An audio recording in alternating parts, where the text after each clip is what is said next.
Halo guys, jumpa lagi di channel Indra Structural Works. Gue Indra. Di video kali ini gue mau bahas tentang struktur bangunan. Dari definisi, sistem struktur, sampai penggunaan program bantu seperti ITEPS dan SAP untuk merencanakan suatu struktur. Ya, kita mulai dari kata struktur bangunan. Terdapat dua kata ya. Kita coba highlight di kata bangunan. Kata bangunan ini tentunya udah nggak asing buat kita. Banyak contoh bangunan di sekitar kita. Misalnya rumah, ruko, sekolah, rumah sakit ya, gedung, jembatan, bendungan, dan lain sebagainya. Tentu bangunan itu harus kuat supaya aman dan nyaman untuk dihuni digunakan oleh manusia. Lalu dari kata struktur. Kata struktur itu memiliki arti susunan. Ada sesuatu yang disusun. Jadi kalau boleh gue simpulin, kata struktur bangunan itu memiliki arti susunan dari komponen-komponen sedemikian rupa sehingga membentuk bangunan yang kuat dan aman untuk dihuni oleh manusia. Ya, terdapat komponen-komponen. Secara umum dalam suatu bangunan terdapat dua komponen. Pertama, komponen struktural. Kedua, komponen non-struktural. Untuk lebih jelasnya kita coba lihat sketsa berikut ya.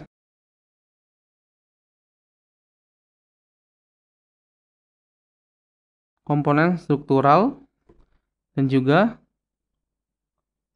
komponen non-struktural. Komponen struktural secara umum untuk bangunan dengan struktur rangka itu terdapat pondasi, kolom, balok, dan pelat. Lalu komponen non-struktural itu banyak. Contohnya dinding, bata,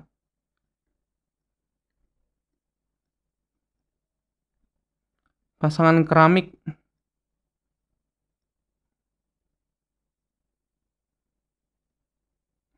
lalu plafon, interior. Nah, yang membentuk struktur bangunan itu adalah komponen struktural, mulai dari pondasi, kolom, balok, sampai ke pelat.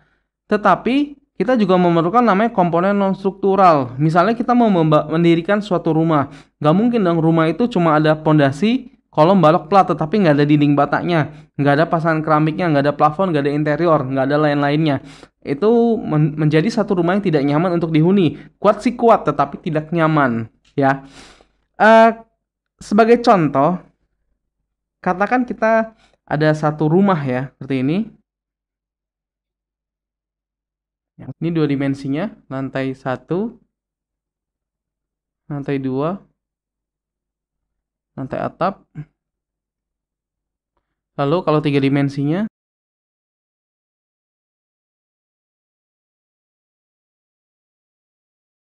ini ada rangka atapnya, tidak saya gambarkan. Terdiri dari pertama nih, pondasi. Untuk komponen strukturalnya. Lalu ada kolom. Ada balok. Dan juga ada pelat.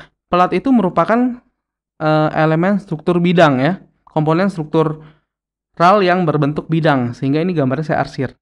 Nah.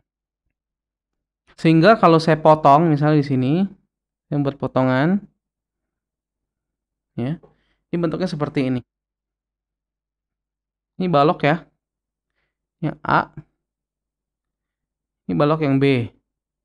A itu yang ini, B itu yang ini. Nah, pelatnya di mana? Nah, pelatnya di sini. Kita arsir.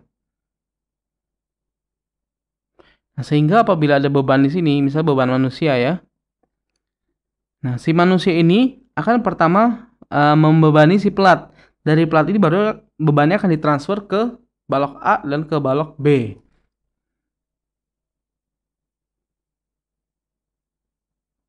Inilah komponen struktural dari suatu bangunan. Pondasi, kolom, balok, dan pelat. Kalau dari struktur ini kita bisa melihat ada 4 pondasi ya. 1, 2, 3, 4. Lalu di lantai ini lantai 1, lantai 2, Lantai atap. Dari lantai 1 ke 2 ada 4 kolom. 1, 2, 3, 4. Lalu di lantai 2-nya ada 4 balok. 1, 2, 3, 4. Lantai 2 ke atap ada 4 kolom. 1, 2, 3, 4. Lalu di lantai atap ada 4 balok. 1, 2, 3, 4. Nah, di bawah ini ada balok juga. Ada 4 balok dan juga ada plat. Nah, inilah komponen struktural. Selain itu, ketika rangka bangunannya udah jadi, kita juga memerlukan namanya komponen non-struktural. Misalkan dinding bata ya. Supaya rumahnya bisa tertutup. Kalau tidak ada dinding bata, nanti rumahnya terbuka, kedinginan orangnya. Nah, misalnya kita berikan dinding bata di sini. Di keempat sisi ya. Ini saya gambarkan di satu sisi aja. Lalu misalnya ada pintu nanti di sini.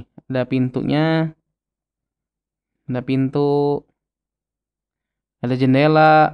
Terus ini nanti. Ini kan plat beton. Bisa juga dikasih adukan keramik nanti. Adukan pasangan keramik. Keramik marmer. Lalu misalnya nanti mau diberikan plafon. Dikasih ini itu. Yang bersifat untuk mendukung kehidupan si penghuni di dalam ya, untuk memberikan kenyamanan. Nah, itulah komponen struktural dan komponen non struktural. Sekarang kita akan masuk ke jalur gaya dari suatu struktur ya. Kita perhatikan gambar yang ini. Ya, kita perhatikan gambar yang ini. Apabila di lantai 2 ini, lantai 2 ya. Lantai 2. Ini kita bebani ada orang. Lalu di sini misal ada satu benda yang berat, misalnya rak buku ya. Nah, tentu mereka akan pertama menekan si plat, ya, menumpuk ke plat. Lalu dari plat, gayanya bebannya akan diteruskan ke balok. Sini ada balok. Nah, dari balok ini baru diteruskan ke kolom. Sampai ke pondasi. Nah, dari pondasi gayanya ini akan diteruskan juga ke dalam tanah. Nah, didukung oleh tanah dia.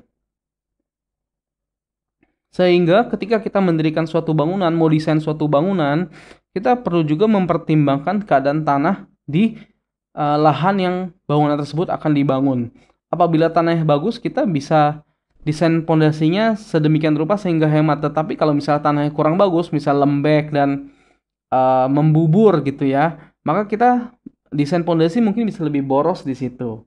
Nah, tanah itu sangat penting ya, sehingga sebelum kita mendirikan suatu bangunan, sebelum kita desain, umumnya kita melakukan satu hal namanya soil test, penyelidikan tanah ya, sehingga kita mendapatkan data tanah di lahan tersebut, dari kekuatannya, dari daya dukung izinnya, sehingga kita bisa mendesain pondasi yang efisien, tidak boros dan juga tidak berbahaya, seperti itu. Nah, selain beban orang ini, seluruh beban ini juga misalnya beban atap. Ini transfer ke balok yang di sini.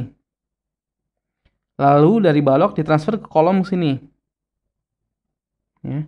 Ditambah dengan beban orang yang ini. Dari yang masuk ke balok sini ditransfer seluruhnya ke kolom sehingga semuanya ke pondasi. Seperti itulah jalur gaya sederhananya. Nah, untuk struktur yang kita gambarkan di sini ya, semua ini.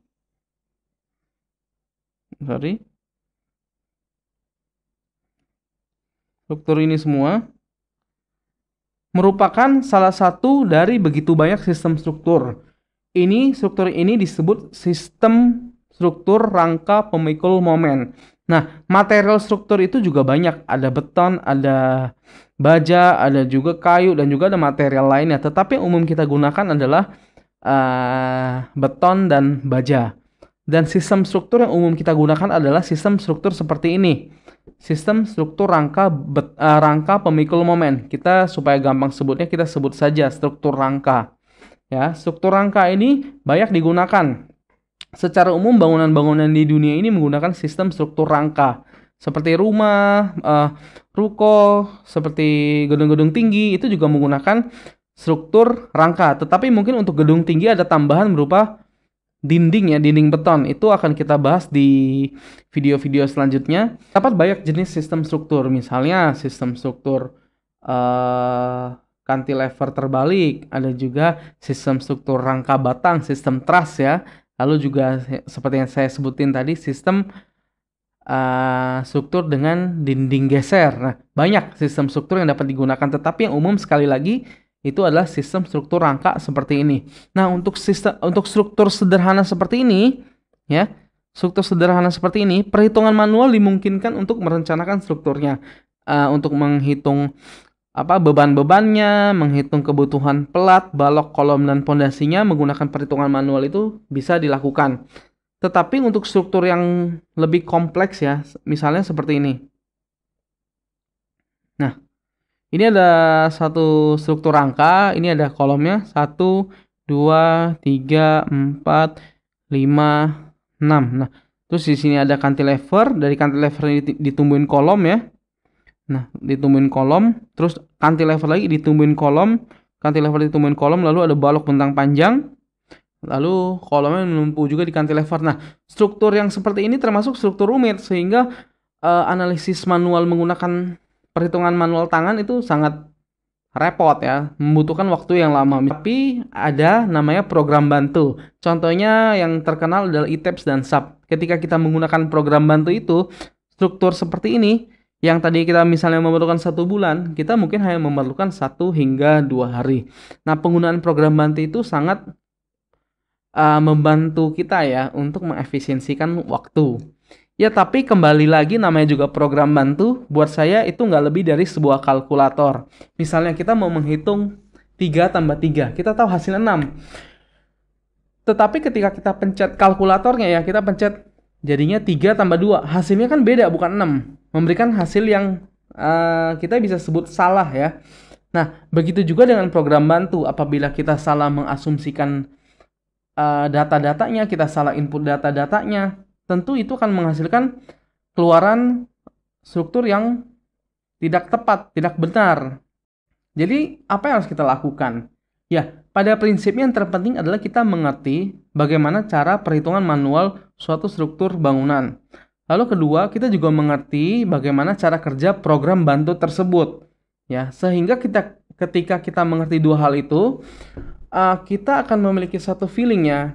Feeling untuk apa? Yaitu untuk melihat apakah hasil perencanaan kita dengan komputer itu, dengan program bantu, apakah sudah betul atau belum. Kita bisa lihat apakah ada sesuatu yang salah. Nah, semakin kita mengerti dua hal yang saya sebut tadi, semakin kita terlatih, feeling kita semakin tajam untuk menghindari kesalahan-kesalahan yang mungkin terjadi dalam menggunakan program bantu.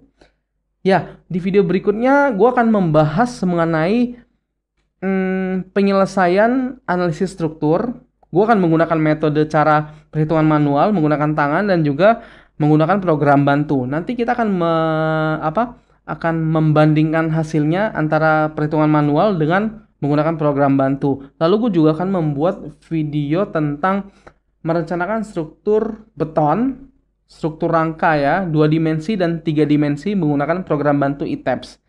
Ya, apabila video seperti ini bermanfaat buat teman-teman, memberikan pengetahuan yang baru buat teman-teman, jangan ragu buat klik subscribe. Akhir kata, gue Indra, sampai jumpa di video berikutnya. Salam!